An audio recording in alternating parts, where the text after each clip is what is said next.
नमस्कार। आप देख रहे हैं literary characters of Ranjan Kumar और मैं हूं रंजन कुमार। इसमें चल रही है अभी कहानी श्री नवल नारायण कथा मेरे उपन्यास बड़ा बाबू पर आधारित ये सीरीज। और बहुत बहुत आभार उन लोगों का जिन लोगों ने इस कहानी के ऊपर अपने रेस्पॉन्स दिए हैं। जो कुछ भी सुझाव आए हैं उनको भी इस कहानी में शामिल किया जाएगा। उन्हें शामिल करते हुए कहानी की गुणवत्ता आप तक जो ये वीडियोज आ रही है इसकी गुणवत्ता चेंज करने की कोशिश करेंगे। तो आपको याद होगा पिछला अंक 15वां अंक था। आज हम 16वें अंक में इस कहानी के शामिल हो रहे हैं और हमारे सम्मुख बैठे हमारे दो श्रोता जनार्दन चाचा और संजय भैया। तो आपको पिछले अंक की कहानी याद होगी, हमने कहां छोड़ा था। नवल नारायण के घर में नवल नारायण की बेटी के मरने के 5 साल बाद एक पुत्र का जन्म हो गया था। अब नवल नारायण की पत्नी माया, जो हंस जी की बहन सुशीला है, उसके जीवन में थोड़ी शांति आ गई थी। उस पुत्र के जन्म का यहां उत्सव मनाया जा रहा था और नवल नारायण की पत्नी माया, जिसे उसके सास ससुर कभी ज्यादा लगाव नहीं रखते थे, कभी उससे ज्यादा प्यार नहीं करते थे, कभी उसको ज्यादा महत्व नहीं देते थे। अब पुत्र के जन्म के बाद अचानक से नवल नारायण की माया की इज्जत बड़ी बढ़ गई और नवल नारायण की माया बड़ी खुश हो गई। और हमने जैसा कि बताया था पिछले अंक में जनार्दन चाचा और संजय भैया को कि ये तूफान पूर्व खामोशी है।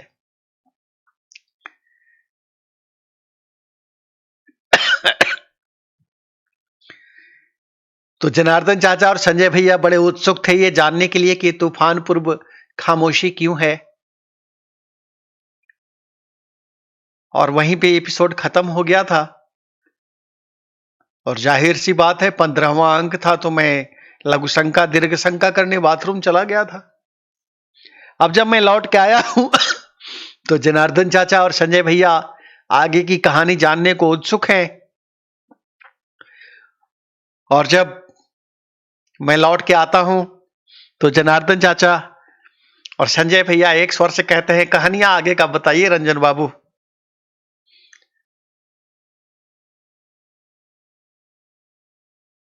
तो मैं उन्हें बताता हूं कि नवल नारायण के घर में एक तरफ पुत्र जन्म का उत्सव बन रहा था, दूसरी तरफ भविष्य के गर्भ में क्या छिपा हुआ था जनार्दन चाचा, यह नवल नारायण को बिल्कुल भी पता नहीं था।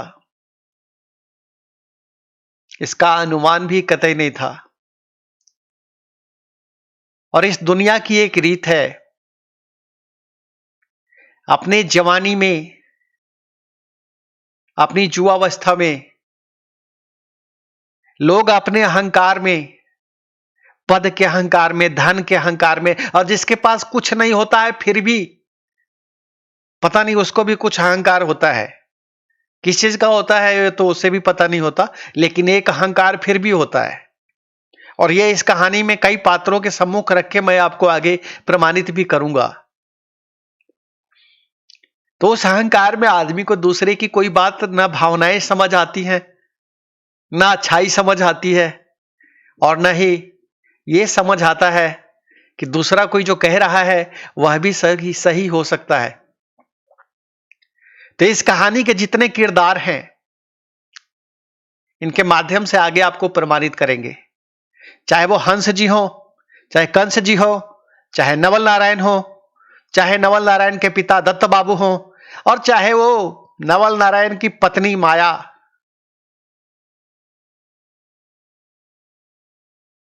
कुल कलंकिनी माया, जो अपने मायके के लिए भी कलंक है और जो अपने ससुराल के लिए तो कलंक है सो है ही।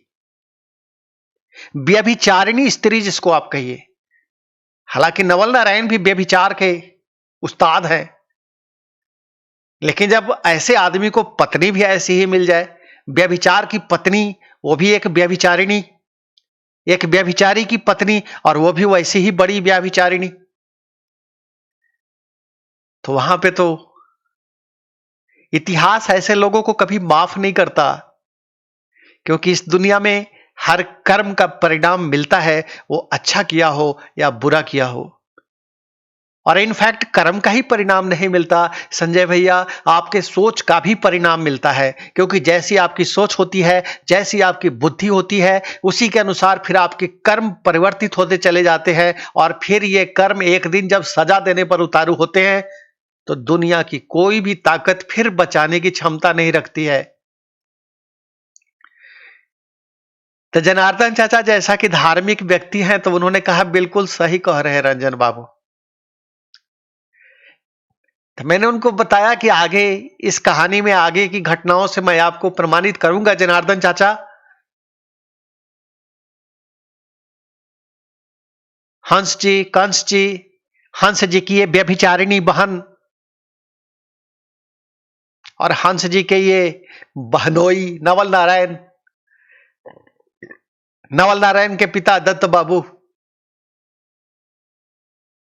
ये सब के कर्मों ने मिलकर के जो खेती बनाई थी, जब यहां पे फल फूल लगेंगे तो फिर इनकी दुनिया में क्या हालात होंगे, ये भी कहानी में आपको आगे बताएंगे। और ये जो आज नवल नारायण के घर में पुत्र जन्म का उत्सव मन रहा है, ये इन सबके पापों को आगे सजा के मुहाने तक ले जाने का माध्यम भी बन सकता है। पाप का घड़ा भरता रहता है, भरता रहता है, भरता रहता है, पाप इकट्ठा होते रहता है, और एक दिन अचानक जब प्रकृति को लगता है कि अब यहां पाप का घड़ा पूरा भर चुका है, अब सजा का वक्त आ गया है, तो प्रकृति एक निराला खेल खेलती है और उन्हीं किए गए कर्मों से कुछ ऐसा हो जाता है जिसके बाद पाप की पूरी गठरिया खुल जाती है। और जब पाप की गठरिया खुलती है, तब न जवानी रहती है, न पद रहता है, न पैसा रहता है, यहां तक कि कुछ लोग तो मृत्यु को भी प्राप्त हो जाते हैं, और उसके बाद उनकी छीछी होती है और उनकी गति, वो अधोगति को प्राप्त होते हैं। इसीलिए जीवन में कर्मों के प्रति बड़ा ही सचेष्ट रहना चाहिए। तो जनार्दन चाचा ने कहा बिल्कुल सही बात कह रहे हैं रंजन बाबू। हर दिन आदमी देखता है कि गांव का, मोहल्ले का, शहर का, पड़ोस का कोई ना कोई मृत्यु को प्राप्त हो रहा है। हर कोई स्मशान घाट तक पहुंचाता है उसको, और वहां उसके मन में क्षणिक वैराग्य उत्पन्न होता है, लेकिन कभी शायद ये कल्पना नहीं आता कि एक दिन मेरी भी ये गति होगी।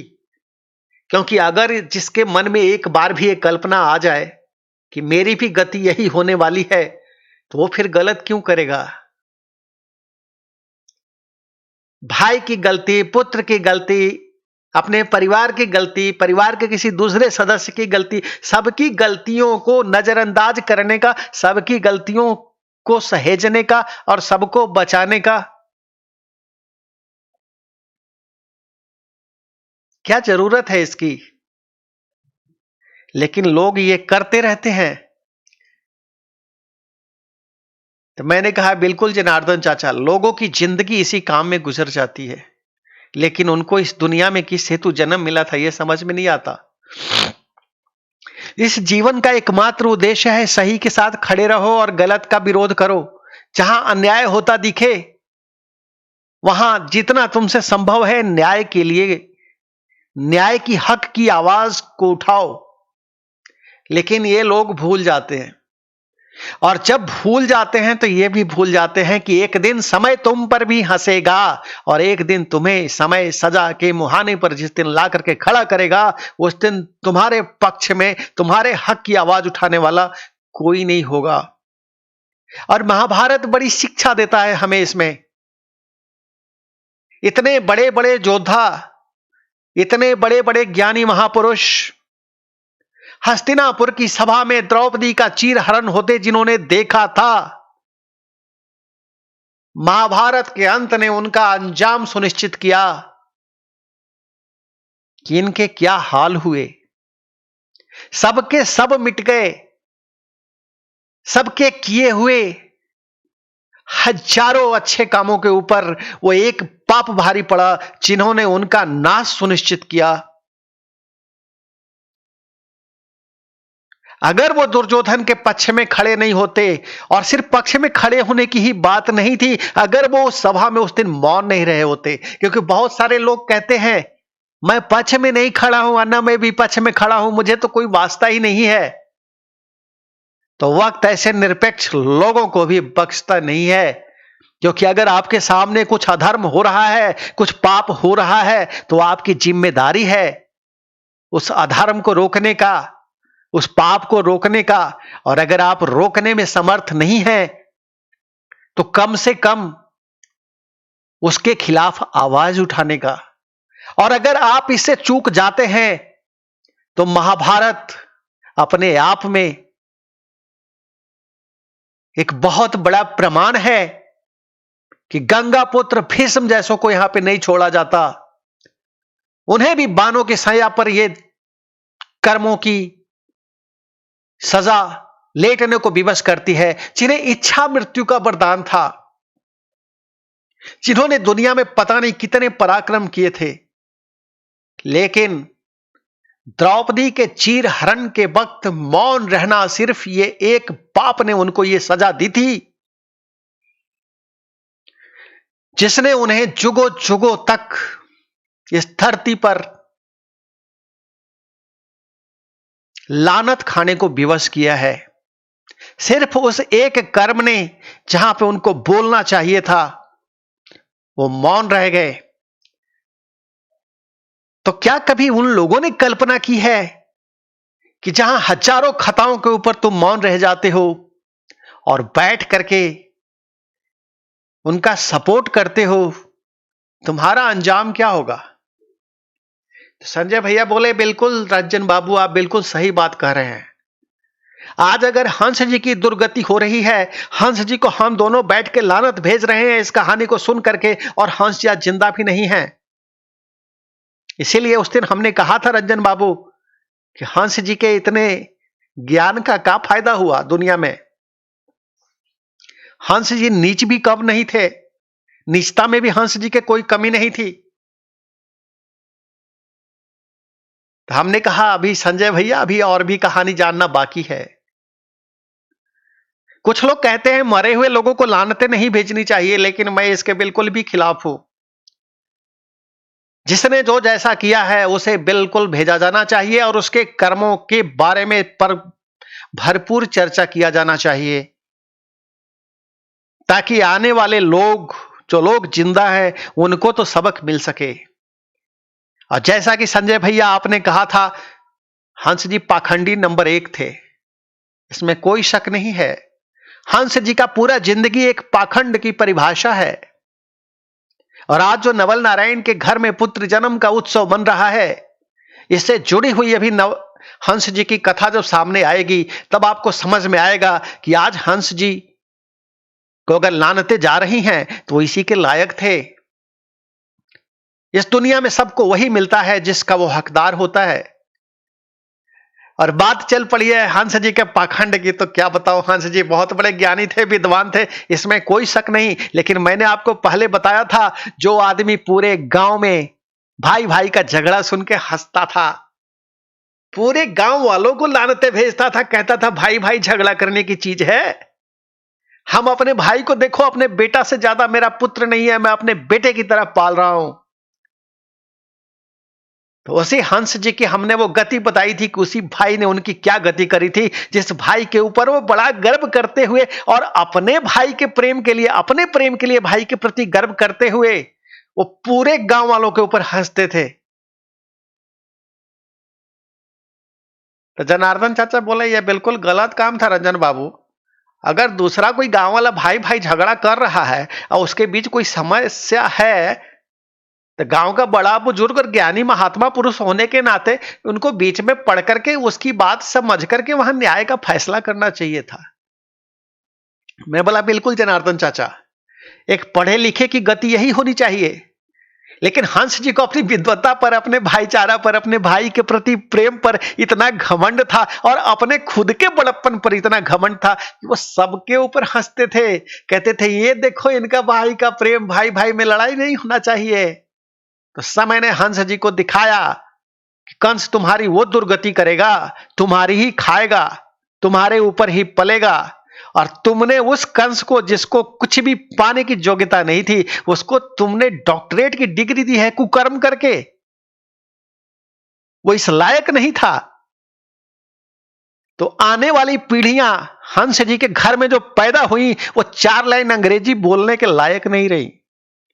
मैट्रिक पास करने में हंस जी के खानदान में जितने भी आगे की पीढ़ियां आई, उनके पसीने छूट गए, क्योंकि एक को कुकर्म करके अपने भाई को हंस जी ने डॉक्टरेट की डिग्री दिलाई थी, जिसको आप व्यभिचार कह सकते हैं, जिसको आप कदाचार कह सकते हैं, जिसको आप कह सकते हैं कि किसी योग्य के स्थान पर एक अयोग्य को जबरदस्ती बिठा रहे हैं। आपके पास ज्ञान है, आपको डॉक्टरेट की डिग्री मिल चुकी है, आप प्रोफेसर बन गए, लेकिन वो भाई इस लायक नहीं है। लेकिन फिर भी हंस जी ने उसको डॉक्टर बनाया, जबरदस्ती उसकी थीसिस खुद लिख दी। उससे क्या कंस को ज्ञान हो जाएगा? कंस के ज्ञान में वृद्धि हो जाएगी? किसी योग्य आदमी के ऊपर एक अयोग्य को आपने भारी करा, दिखाने के लिए कि मैं बहुत बड़ा भाई हूं, अच्छा भाई हूं और मैं बहुत बड़ा प्रेम करता हूं। तो इस दुनिया में अधर्म का परिणाम हमेशा गलत मिलता है। और उसी भाई ने, जिसके ऊपर पूरे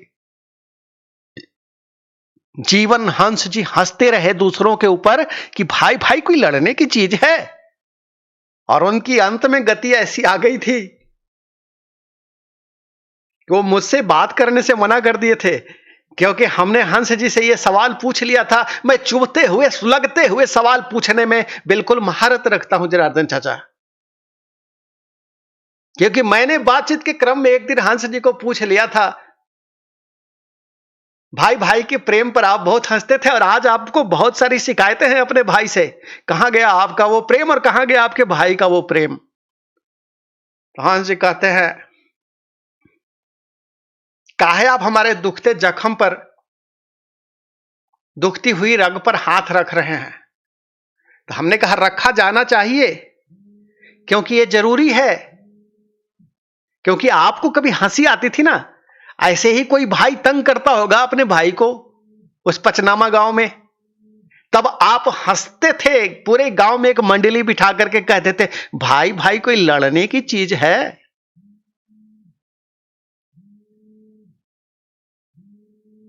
तो हंस जी ने कहा चलिए ठीक है, इस टॉपिक पर हमको कोई बात नहीं करना है, क्योंकि कंस हमारा दुर्गति तो कर ही रहा है और हमारा वो पाप हम पर भारी पड़ गया है। तो हमें यह सुन के बड़ा सुकून मिला था जनार्दन चाचा कि हंस जी के ऊपर वो पाप उनका किया हुआ भारी पड़ गया है।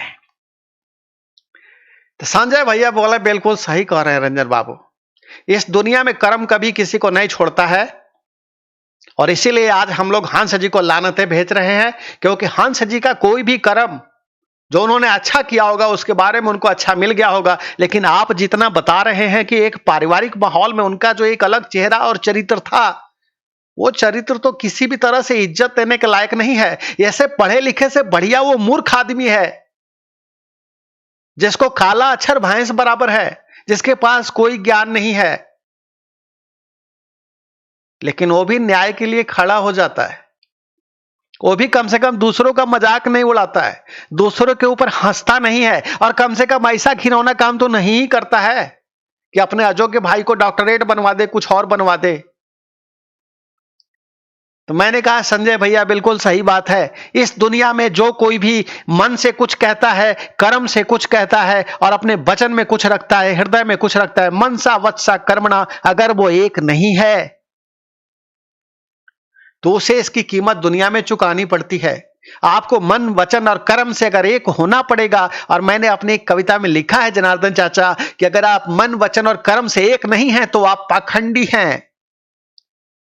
और इस दुनिया में सत्य का साथ पकड़ने के लिए सिर्फ एक चीज की जरूरत है कि मन और वचन और कर्म से आप एक रहिए, और जो कोई भी आपके सामने दिखे, जो मन से, वचन से और कर्म से अलग दिखे, तो ऐसे पाखंडी का साथ तुरंत छोड़ देना चाहिए, क्योंकि ये आदमी जीवन में आगे तकलीफ का कारण बनेगा। ये 100% सत्य है। क्योंकि जिसके मन में कुछ हो, बोले कुछ और करे कुछ और, ये दुष्टों की निशानी है। और अगर कोई ज्ञानी और बड़ा विद्वान और बुद्धिमान समझ करके, और अगर अपने आप को, अगर आपको उसके अंदर ये गुण दिखे कि इसके मन, वचन और कर्म में इतने अंतर हैं, तो आप ये समझ जाइए कि इसकी विद्वता किसी काम की नहीं है, ये पूजनीय नहीं हो सकता। उसे छोड़ देना श्रेयस्कर मार्ग है। तो संजय भैया बोले बिल्कुल सही रंजन बाबू। अब नवल नारायण के जीवन में क्या हो रहा था, छोड़िए, मारिए गोली एक हंस कंस को। तो मैं बोला गोली नहीं मारी जा सकती संजय भैया ये हंस और कंस को, लेकिन हां, लानतें भेजी जा सकती हैं, गालियां दी जा सकती हैं, और मैं इस बात का पुरजोर समर्थन करता हूं। सत्य और न्याय के लिए जो आवाज उठाने की जरूरत है, वो आवाज जरूर उठाया जाना चाहिए। और मैं पूरी कहानी में आगे, वैसे तो मैंने पहले ही कहा है संजय भैया, ये हंस और कंस की कहानी नहीं है, लेकिन नवल नारायण के चलते जो हंस और कंस जितनी दूर तक इस कहानी से जुड़ेंगे और जितने उनके चरित्र चित्रण की जरूरत होगी, वो जरूर किया जाएगा। तो संजय भैया बोले आपके इसी अंदाज का तो हम कायल है रंजन बाबू, आगे का कहानियां बताइए। नवल नारायण क्या हुआ? तो हमने कहा नवल नारायण को पुत्र हुआ, और वो पुत्र बड़ा ही बीमार रहता था। उसको सांसों की प्रॉब्लम हो जाया करती थी, निमोनिया के लक्षण हर बार ऊपर आ जाया करते थे, और हर 10वें 15वें दिन में डॉक्टर की जरूरत पड़ जाया करती थी।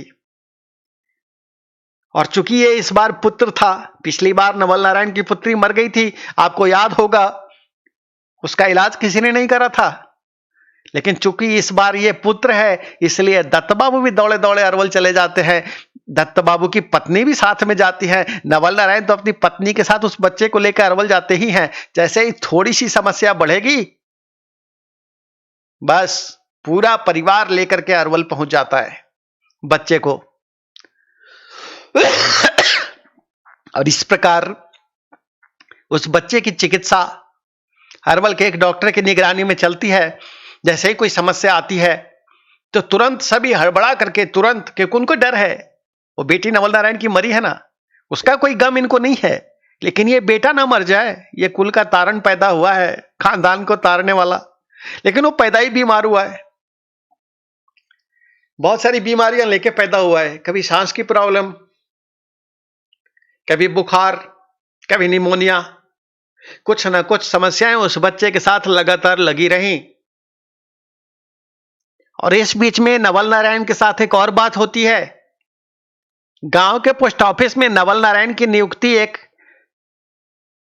पोस्टमैन के रूप में हो जाती है। तो नवल नारायण को कुछ पैसे वहां पे टेम्पररी, अस्थायी नियुक्ति होती है, वो उस अस्थायी नियुक्ति से नवल नारायण को कुछ पैसे मिलने लगते हैं। और बाकी तो नवल नारायण क्या डॉक्टरी करते थे, तो आपको हम पहले बता ही चुके हैं कि डॉक्टरी के नाम पर वो किस तरह से, मित्तल प्रसाद जिनका स्वभाव बड़ा शीतल है, उनकी पत्नी से रुपए ठग लाया करते थे, महेंद्र लाल की पत्नी से रुपए ठग लाया करते थे, बुच्ची साहब की पत्नी से रुपए ठग लाया करते थे, और भी 5-6 ठिकाने थे जिनका हमने नाम नहीं लिया गांव में।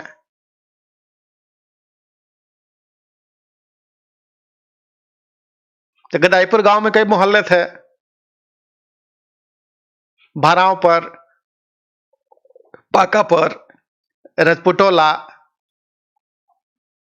बहुत सारे मोहल्ले थे, और बहुत जगह बरमटोली, और बहुत सारा जगह पे नवल नारायण के कोई ठिकाने थे। तो सब जगह से नवल नारायण अपनी वो कमाई, अवैध कमाई। तो जनार्दन चाचा बोले नवल नारायण के एकदम मजे था ना, मजे के मजे और पैसे के पैसे। मैं बोला बिल्कुल ये देह व्यापार करने वाले पुरुष थे नवल नारायण। व्यभिचारी तो थे ही। व्यभिचारी तो बहुत सारे लोग होते हैं, वो अपना पैसा लुटवा करके व्यभिचार करते हैं, लेकिन नवल नारायण वो इंसान रहे हैं जो व्यभिचार करके और उसकी भी कमाई करके लाए हैं। तो वेश्यावृत्ति का धंधा करने वाले में खास करके महिलाएं होती हैं जो पैसा कमाती हैं इस तरह के धंधे से। लेकिन अगर ऐसे पुरुष जो देह व्यापार करते हो उनको क्या कहते हैं, उनके लिए एक शब्द है अंग्रेजी में। तो जनार्दन चाचा हंसने लगे, कहा हाँ रंजन बाबू, ये पहला हूं जिक्र में तो आ ही चुका है। तो मैं बोला तो नवल नारायण की जिंदगी मजे में कट रही थी। उस बच्चे का इलाज के लिए महीने में 2-3 बार उनको अरवल जाना पड़ता था, और इस बीच में वो अपनी डॉक्टरी तो करते ही थे, साथ में वो गांव में चिट्ठियां बांटने की उनको एक अच्छी नौकरी मिल गई थी। और वहां से नवल नारायण के चिट्ठियां बांटने की जो उनको नौकरी मिली, वहां से नवल नारायण के अंदर एक नए लत ने जन्म ले लिया। जिस किसी भी महिला के नाम चिट्ठी आती, या नवल नारायण को पता होता कि फलनवा गांव से बाहर गया है, वो पंजाब में काम करता है, वो दिल्ली में काम करता है, वो वहां नौकरी करता है, तो उसने अगर घर में चिट्ठी भेजी होगी तो अपने पत्नी का नाम भी जरूर भेजी होगी। तो नवल नारायण मानसिक रूप से एक बीमार व्यक्ति एक तरह से कह सकते हैं, वो उन चिट्ठियों को खोल के पहले पढ़ते थे कि फलनवा ने अपनी बीवी को क्या लिखा, क्योंकि वो उनके हाथ में था, चिट्ठी बांटने के लिए मिला है, तो पहले ही उसका ऑपरेशन करेंगे, चिट्ठियां निकालेंगे और उसे पढ़ेंगे। दूसरे को प्रेम पत्र पढ़ने में नवल नारायण को बहुत मजा आता था, और यह आदत नवल नारायण ने वहीं से सीख ली थी। आगे की कहानी में नवल नारायण की इस आदत की और इस आदत के कारण और भी जो घटनाएं होंगी, इसका जिक्र आगे आएगा जनार्दन चाचा। इसलिए आज पहले ही हम आपको यह बात बता देते हैं कि नवल नारायण ने ये जो पोस्टमैन की नौकरी गांव में अस्थाई गांव के छोटे से पोस्ट ऑफिस में शुरू करी थी, वहां से उनके अंदर ये एक और घटिया आदत लग गई थी, और यहीं से उसकी शुरुआत हुई थी कि नवल नारायण को दूसरों के प्रेम पत्र पढ़ने का ऐसा चस्का चढ़ा था कि जिसके बारे में भी पता होगी वो फलाने का चिट्ठी हो सकता है और वो अपनी पत्नी को लिखा होगा, तो वो उसको खोल करके पढ़े बिना उसे देंगे नहीं। तो जनार्दन चाचा बोले छी छी, बड़ा ही घटिया मानसिकता कर रहे हैं ना नवल नारायण। मैं बोला अभी जनार्दन चाचा आपको आगे हम बताएंगे, पोस्ट ऑफिस में रहते हुए एक आदमी किस किस तरह के भ्रष्टाचार और कदाचार को कर सकता है। अगर इस कहानी के माध्यम से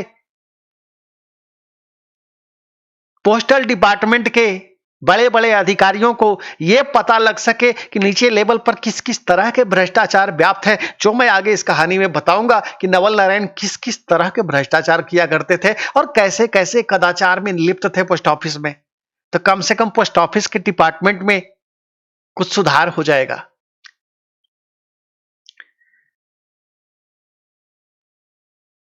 तो जनार्दन चाचा बोले सही बात कह रहे हैं रंजन बाबू, बताइए आगे आगे क्या होता है। तो हमने कहा जनार्दन चाचा इसी तरह से नवल नारायण की जिंदगी कट रही थी। 5-6 महीने गुजर गए और इस बीच में हंस जी आते हैं देखने अपने इस भांजे को जो नवल नारायण के घर में पैदा हुआ है। तो माया कहती है कि हमें मायके चलना है आपके साथ। तो हंस जी दत्त बाबू के सामने प्रस्ताव रखते हैं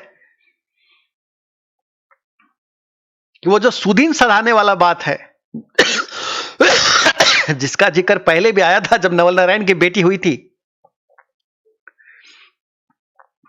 तो सुदीन सधाने का एक रस्म होता है। यह भी हमने बताया था कि यह रस्म 2 तरह से होता है। कहीं कहीं तो एक ही पहले बच्चे में ही केवल इसको माना जाता है और कुछ लोग इसको दोनों बच्चों में ही मानते हैं। तब दत्त बाबू कह रहे हैं कि नहीं, विदा नहीं करेंगे, क्योंकि यहां डॉक्टरी इलाज चलता है बच्चे का और बच्चा बहुत बार सीरियस हो जाता है महीना में 2-3 दिन। और पिछला बार ही आप कहे थे कि हमारा गांव में नदी एगो बहता है और मखदूमपुर में भी कोई डॉक्टर नहीं बढ़िया रहता है, जहानाबाद तक ले कौन जाएगा, हम गांव में रहते नहीं है तो कौन सपोर्ट करेगा। तो यहां तो इस बच्चे को 2-3 बार हमको अरवल ले जाना पड़ता है इलाज के लिए, तो हम सुदीन सधाने के लिए नहीं विदा करेंगे। सो हमारे यहाँ रिवाज नहीं है, पहले बेटी हो गई सुदीन सध गया, दूसरे में ये रिवाज नहीं है। अब नहीं मालूम कि कंस कंस जी के घर में ये रिवाज था कि नहीं, लेकिन हंस जी कहते हैं नहीं, हमारे यहाँ तो ये रिवाज है कि जब जब बच्चा होगा तब तब हम सुदिन सधाने वाला कार्यक्रम पूरा करते हैं, इसलिए हमको ले ही जाना है, इस रिवाज के कारण लिया जाना है। अब हंस जी तो अपने आप को सुपीरियर समझते थे ना सबसे, तो जैसे ही उनको कोई टोक दे कि ये नहीं करना है तो उनको जिद पा जाता था, एकदम छाती पर लग जाता था कि हमको तो ये करना ही है, हमको कैसे मना कर देगा कोई, हमको कैसे कोई ना कह सकता है। तब ये नहीं मालूम कि ये परंपरा उनके घर में सच में थी कि नहीं, लेकिन उन्होंने एक जिद पकड़ लिया कि नहीं दत्त बाबू, आपको विदा करना ही पड़ेगा, ये परंपरा में आता है, ये धार्मिक चीज है, भले ही आप चाहें तो 1 महीना बाद 2 महीना बाद अपने बच्चे को लेकर के वापस आ जाइए, अपनी बहू को बच्चे के साथ, लेकिन ये परंपरा तो निभानी पड़ेगी, और हम आए हैं तो बहन को लेके ही जाएंगे, क्योंकि हम बार बार नहीं आ सकते। अब दत्त बाबू बड़े असमंजस में पड़े, क्योंकि दत्त बाबू को नजर आ रहा था कि अगर बच्चे को पचनामा भेज दिया तो दरधा नदी वहां बीच में बहती है, और अभी बरसात का महीना शुरू होने वाला है, और अगर मान लीजिए बरसात के कारण नदी में उफान आ गया और हम विदा कराने में, वापस लाने में बच्चे को मां सहित थोड़ा भी देर हो गया और बच्चे की वहां तबीयत खराब होती है, जिस तरह से नवल नारायण की पहली बेटी जो थी उसको लेके जब हंस जी गए थे तो वहां से यही चिट्ठी लिखे थे ना, कोई देखने वाला नहीं है हमारे घर में, अब बीच में नदी पड़ता है, अब बार बार आपकी पोती बीमार पड़ती है, आप ले जाइए। तो इस बार दत्त बाबू के पास वो प्लस पॉइंट था कि वो लड़की तो कभी कभी बीमार होती थी, तब आपको इतनी परेशानी हो गई थी, तब आपके यहाँ कोई देखने वाला नहीं था। अब तो ये लड़का हर महीना में 3 दिन हमको डॉक्टर के पास ही ले जाना पड़ता है, इसको तो सांस की प्रॉब्लम हो ही जाती है, तो फिर हम आपके साथ कैसे विदा कर दें, क्योंकि आपके गांव में कोई डॉक्टर है नहीं, आपके गांव से जो शहर आपका नजदीक पड़ता है मखदूमपुर, वहां भी कोई अच्छा डॉक्टर नहीं है, फिर आपको जहानाबाद तक दिखाने के लिए लाना पड़ेगा, और आपके घर में कोई मर्द रहता भी नहीं है, आपके पिताजी को कोई रुचि है ही नहीं किसी चीज से, आप रहते नहीं हैं, तो कौन जिम्मेदारी लेगा। तो दत्त बाबू का पॉइंट में दम था, और हंस जी उधर अड़े हुए थे अपने मुद्दे पर कि हमको विदा करा के ले ही जाना है, और इस बीच में माया भी अड़ गई, हमको जाना ही है, उसने अपना रुदन ठान दिया, और नवल नारायण दोनों तरफ के खिलौना बने हुए हैं। दत्त बाबू कह रहे हैं देखो नवल, विदा नहीं करना है, हमारा निर्णय तो यह है। उधर माया रो रही, और नवल नारायण को भी थोड़ा अपने इस जन्मे हुए बेटे से थोड़ा लगाव हो गया था, क्योंकि उनको भी नजर आ रहा था कि ये हमारा कुल खानदान का तारने वाला बच्चा पैदा हो गया है। तब नवल नारायण ने अंत में कहा कि दत्त बाबू, आपको जो समझ में आता है उचित वही करिए, हमारे समझ से तो जो मेडिकल कंडीशन है बच्चे की उसके हिसाब से विदा नहीं करना चाहिए। अब हंस जी कह रहे हैं तो हम उनकी बात भी नहीं टाल सकते, कह रहे हैं को सुदिन सधाना जरूरी है, नहीं सधाएंगे तो अमंगल होगा। अब हंस जी एक ज्योतिषाचार्य भी थे, एक बहुत बड़े विद्वान भी थे, प्रोफेसर भी थे, हिंदी अंग्रेजी संस्कृत के मूर्धन्य विद्वान भी थे, तब न दत्त बाबू उनको काट पा रहे थे न नवल नारायण, क्योंकि सब चीज समझते थे, और उन्होंने बड़ा भयंकर शब्दावली अपनी घुसेड़ दी वहां पे, बोले बड़ा भारी अमंगल होगा, फिर हमको दोष मत दीजिएगा अगर कुछ हो जाए तो, क्योंकि ये जरूरी है, और हमारे खानदान में यह परंपरा है कि हर बच्चे के जन्म के बाद सुदिन सधाने का कार्यक्रम पूरा किया जाता है। तो हंस जी को एक दिन और रोक लिया जाता है, और ये निर्णय नहीं होता है कि विदा किया जाए कि नहीं किया जाए। तब नवल नारायण की माया ने रुदन ठाना, कहा जाना जरूरी है, हमारे भैया की इज्जत की भी बात है, और हमारे भैया हमारे ही भले के लिए तो सब कर रहे हैं, और सुदिन सधाने के लिए जाना जरूरी होता है, ये हमारे घर की परंपरा में है, आपके घर की परंपरा में नहीं है, केवल एक ही बच्चे के समय करना है, तो ये आपकी अलग बात है, लेकिन हमारे घर की परंपरा तो हमारे ऊपर लागू होता है। तो कुल मिलाकर के दत्त बाबू को गुस्सा आता है, और दत्त बाबू ये कहते हैं हंस जी को कि आप अगर लेकर के जाते हैं सुदिन सधाने तो ये आपकी जिम्मेदारी होगी कि ये बच्चे का इलाज वहां सुचारू रूप से चल सके, मैं आपको पहले ही कह रहा हूं कि महीने में 2 से 3 बार डॉक्टर की जरूरत पड़ जाती है। सांस की समस्या इस बच्चे को हो जाती है, और ये अगर इस बच्चे को कुछ हो गया पचनामा जा करके, तो हंस जी आप अपनी बहन को हमेशा के लिए अपने घर में रखिएगा, यह सोच करके ले जाइए। फिर ना हम आपकी बहन को लेने जाएंगे और ना नवल नारायण को जाने देंगे, फिर तो हम अपने नवल नारायण का दूसरा ब्याह रचाएंगे। अब हंस जी के सामने इज्जत की समस्या आ गई। जिद मैंने कहा है, और मैंने जब एक बार कह दिया है तो ये ना कैसे कह सकते हैं मुझको। तो हंस जी कहते हैं हाँ ठीक है, कुछ नहीं होने देंगे,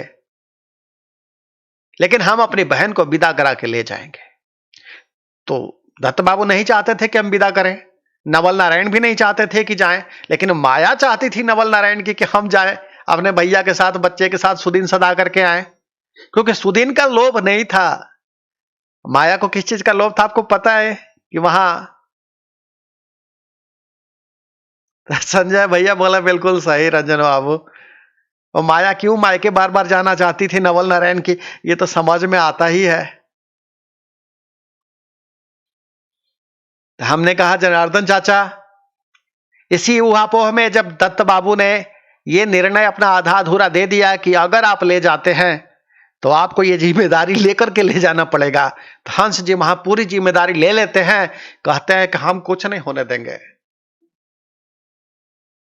तो दत्त बाबू ये भी कहते हैं कि पिछली बार आप जिम्मेदारी लेने को तैयार नहीं थे पोती के समय हमारे, उस वक्त आपको बड़ी परेशानी थी, कौन देखेगा कौन रखेगा। और इस वक्त ये बरसात के मौसम में जब नदी दरधा उफान पर रहेगी, उस वक्त आप जिम्मेदारी लेने को तैयार है, चलिए ठीक है, लेकिन अगर कुछ हो गया इस बच्चे को तो आप अपनी बहन को हमेशा के लिए अपने घर में रखिएगा, अपने सुदिन सधारते रहिएगा, हम नहीं लाएंगे और नवल नारायण भी लाने नहीं जाएंगे।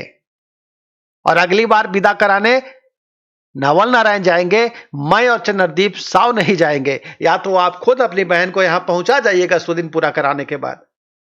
तब हंस जी नवल नारायण को कहते हैं कि आपको क्या प्रॉब्लम है पचनामा आने में, महीना 2 महीना वहां रहने दीजिए, और उसके बाद जैसे ही थोड़ा सा नदी वदी में पानी नहीं होगा तो आकर के विदा करा के ले जाइएगा। तो नवल नारायण तो डरपोक किस्म का आदमी रहे हैं ना, मुंह पर कभी नहीं बोलेंगे कुछ। तो हंस जी का विरोध करने का क्षमता तो नवल नारायण में था ही नहीं, जो लड़ते और कह पाते कि हमको आप किस तरह से पचनामा में बेइज्जती करके हमको भगाए थे, जब हम दोंगा से पहले ही पहुंच गए थे, जिसके कारण हम रुसे हुए हैं और जिसके कारण हम नहीं जाना चाहते आपके यहां। तो नवल नारायण कुछ बोल नहीं पाए। नवल नारायण ने कहा हाँ ठीक है, हम 1-2 महीना के बाद आके जब भी आप कहेंगे इजाजत देंगे तो हम लिया आवेंगे, लेकिन ये बचवा का ध्यान रखिएगा थोड़ा। हंस जी कहते हैं ठीक है। तो इस प्रकार से दत्त बाबू की अनिच्छा के बावजूद, दत्त बाबू की पत्नी की अनिच्छा के बावजूद, यहां तक कि नवल नारायण ने भी आधे अधूरे मन से ही इजाजत दी थी, लेकिन माया बड़ी उत्साहित थी जाने के लिए अपने मायके, क्योंकि माया को पता था कि वहां रतन मिसिर है, तो रतन मिसिर से मिलना है, नबी मियां से मिलना है, और यहां बिसुनुआ से मिलना नहीं हो पाता था। कम से कम माया का तो नहीं हो पाता था, आधा जरूर था बिसुनुआ, लेकिन वो दुआरी दलान पर बैठता था, नवल नारायण को उंगली करके चला जाता था, तो बिसुनुआ से भी वहां मुलाकात होगी। और सबसे ज्यादा माया के मन में ये उत्सुकता थी कि हमको बेटी मरने के 5 साल बाद अब हमको बेटा हुआ है, तो ये बेटा को अपने मायके भर में उछल उछल के दिखाने की उत्सुकता वो माया को ले जा रही थी मायके। और इस तरह से आधे अधूरे मन से नवल नारायण और दत्त बाबू और दत्त बाबू की पत्नी माया को उसके भाई हंस जी के साथ विदा कर देते हैं पचनामा के लिए। लेकिन सबके मन में यह चिंता सवार है कि इस बच्चे का क्या होगा जिसका महीने में 3 बार इलाज कराने के लिए अरवल ले जाना पड़ता है जब भी सांसों की समस्या उठती है। ये दत्त बाबू को भी चिंता थी, दत्त बाबू की पत्नी को भी चिंता थी, नवल नारायण को भी चिंता थी, लेकिन माया को इसकी कोई चिंता नहीं थी, क्योंकि माया के मन में उस बच्चे से ज्यादा रतन, विष्णु पठकवा और नबी मियां से मिलने और पूरे गांव घर में उछल उछल के ये दिखाने में कि देखो हमको बेटा हुआ, देखो हमको बेटा हुआ, ये बताने में उसकी उत्सुकता ज्यादा थी। तो इस प्रकार अपने भाई हंस जी के साथ माया नवल नारायण के इस पुत्र को लेकर के अपने मायके पहुंचती है सुदीन सधाने। तो जनार्दन चाचा बोले, रंजन बाबू इसके आगे क्या होता है, बड़ा उत्सुकता है कहानियां जानने में। तो हमने कहा जनार्दन चाचा आपको तो उत्सुकता है ये कहानियां जानने में, लेकिन ये कहानियां बताते बताते ना अब माया को वहां पहुंचने दीजिए पचनामा गांव में, और वहां क्या होता है ये बड़ा ही महत्वपूर्ण है, ये बड़ा ही विशेष है, और ये जब बताने लगेंगे तो बड़ी ज्यादा समय लग जाएगा, और उसके बीच में अगर ब्रेक लेंगे तो फिर बड़ा खराब हो जाएगा।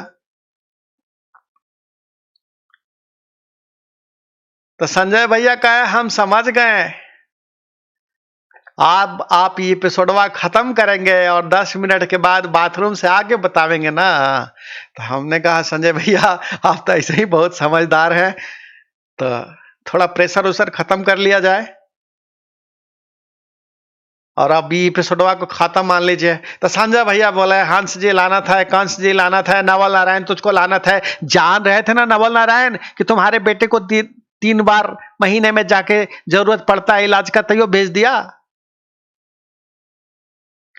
तो जनार्दन चाचा बोले आज दत्त बाबू को लानत नहीं भेजते हैं, दत्त बाबू की पत्नी को भी नहीं भेजते हैं, उनको चिंता था अपने पोता के लिए। तो मैं बोला अब आप जिसको मन करे उसको लानत भेजिए जनार्दन चाचा। तो जनार्दन चाचा ने कहा देख रहे हैं हंस का बोली व्यवहार सब बदल गया। जब नवल नारायण की बेटी को लेकर के गए थे तब वो जिम्मेदार नहीं थे, लेकिन आज अपना जिद का पूर्ति करने के लिए जब लेके जा रहे हैं नवल नारायण की पत्नी और अपनी बहन माया को यहां से विदा करा के केवल अपने जिद को पूरा करने के लिए कि हमको ना कैसे कह दिया, तो हमारा जिद पूरा होना चाहिए, तो अपना जिद पूरा कराने के लिए ले जा रहे हैं। तो बरसातों में उनको अब व्यवस्था पता नहीं कैसे बन जा रहा है कि जिस बच्चे के बारे में जान रहे हैं कि उसको महीने में 3 बार सांस की समस्या होती है और उसको जाना पड़ता है अरवल तक दिखाने, और उनको ले जाना पड़ेगा फिर मखदूमपुर भी नहीं जहानाबाद तक दिखाने, लेकिन फिर भी तैयार हो जाते हैं। तो मैंने कहा जनार्दन चाचा यही हंस का असली चरित्र है। अपनी ईगो को शांत करने के लिए कितना नुकसान होगा, कहां नुकसान होगा और किसका होगा, किसका हम मजाक उड़ा रहे हैं, किसका हम उपहास कर रहे हैं, इसकी चिंता हंस जी ने कभी अपनी जिंदगी में की ही नहीं। ये कभी सोचा ही नहीं कि जब हमारे भी दुर्दिन आएंगे और हमारे ये सिद्धांतों को ही हमारे सामने रख करके जब हम पे सवाल उठेंगे तब हम जवाब क्या देंगे। तो जनार्दन चाचा ने कहा इसीलिए हंस को लानत है, कंस को लानत है, ये सब लानते भेजने वाला आदमी है, बहुत नीच आदमी है, नीचता के पराकाष्ठा पर है। मैं बोला इस कहानी में जिनकी जिनकी भी जिक्र आ रही है ये सबके नीचता की पराकाष्ठा ही तो ये कहानी है, असाधारण रूप से गिरे हुए असाधारण लोगों की कहानी है जनार्दन चाचा। तो संजय भैया बोले वो तो समझ ही गए हैं रंजन बाबू, जाइए, बड़ा वो उत्सुकता है जानने का कि पचनामा में क्या होता है उधर, तो आप जल्दी से बाथरूम करके आइए ना, आगे का कहानियां फिर बताइए। तो जनार्दन चाचा और संजय भैया दोनों लानते भेज रहे हैं, हंस जी लानत है, कंस जी लानत है, नवल नारायण लानत है, माया को तो बहुत ही बड़ा लानत है, अपना बेटा का भी चिंता फिक्र नहीं, मायके चली गई और मैं वहां से चलाता हूं बाथरूम, इसलिए कि ताकि 16वां एपिसोड को खत्म करा जाए और 17वां एपिसोड जब हम लौट के जाएंगे बाथरूम से तब हम जनार्दन चाचा और संजय भैया को बतावेंगे आगे की कहानी कि पचनामा में क्या होता है, और वो बड़ा ही महत्वपूर्ण एपिसोड होने वाला है। तो उसके लिए हम लौट के आएंगे आपके सामने। या आज शुक्रवार है तो सोमवार को आएंगे, बीच में शनिवार और रविवार का गैप रहेगा। तो जब हम जनार्दन चाचा को आकर के आगे की कहानी सुनाते हैं 17वां भाग इसका, तो आप उसका करिए इंतजार। और आपको पता है कि मैं हूं रंजन कुमार, और आपको यह भी पता है जनाब कि आप देख रहे हैं literary characters of Ranjan Kumar. सभी को सप्रेम नमस्कार।